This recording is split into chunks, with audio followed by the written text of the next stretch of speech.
Hello class, this is lesson 4-1 about powers and exponents. So to begin, a power is simply condensed repeated multiplication, or it looks like it's abbreviated multiplication.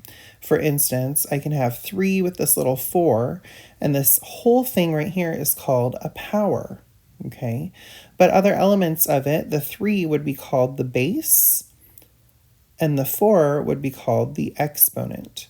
And a lot of times we would say 3 to the 4th power.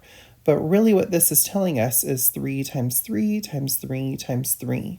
So there are 4 factors of 3.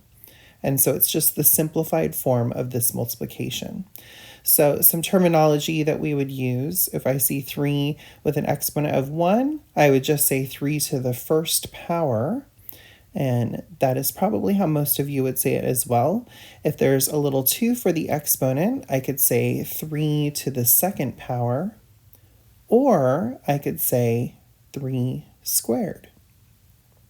Next up, 3 with a 3 for its exponent, we would say is 3 to the 3rd power, or its special version would be 3 cubed. After that, if it has an exponent of 4, I would say 3 to the 4th power. And then anything beyond that, we'll say n, I could say is 3 to the nth power. All right, let's move on. We're going to just simply rewrite these using exponents. So looking, I have 1, 2, 3 negative 2's. So in parentheses, I'm still going to keep that negative 2, and I'm going to put a 3 for its exponent. And then I have 1, 2, 3, 4, 3/4. So I'm going to put 3/4 in parentheses with a 4 exponent. And that's it. So now that it's mixed up, I have 1, 2, 3, 4, 5 negative 3's. So that's negative 3 to the 5th power. And I have 1, 2, 3 2/3. So in parentheses, I'll put 2/3 to the 3rd power. All right, now let's look. I have A's, B's, and C's. So I have 1, 2, 3, 4 A's. So that's A to the 4th power. And then I have 1, 2, 3 B's. So I would write B to the 3rd power, or B cubed. And then I have 1, 2 C's. So that is times C squared, or C to the 2nd power.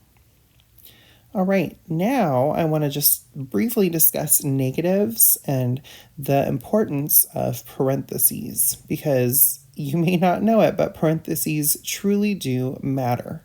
And I'm going to give you 2 examples here.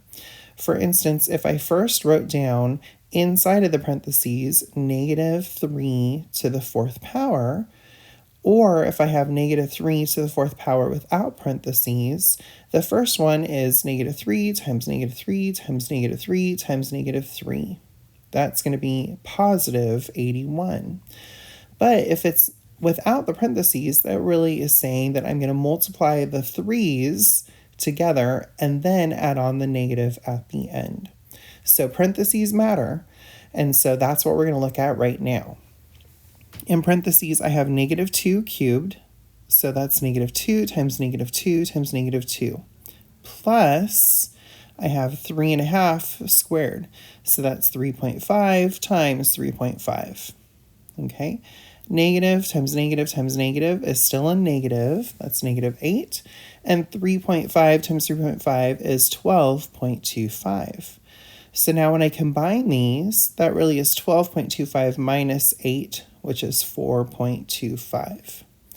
Okay, let's look at our second example. There are no parentheses here, so that's telling me negative times 3 times 3.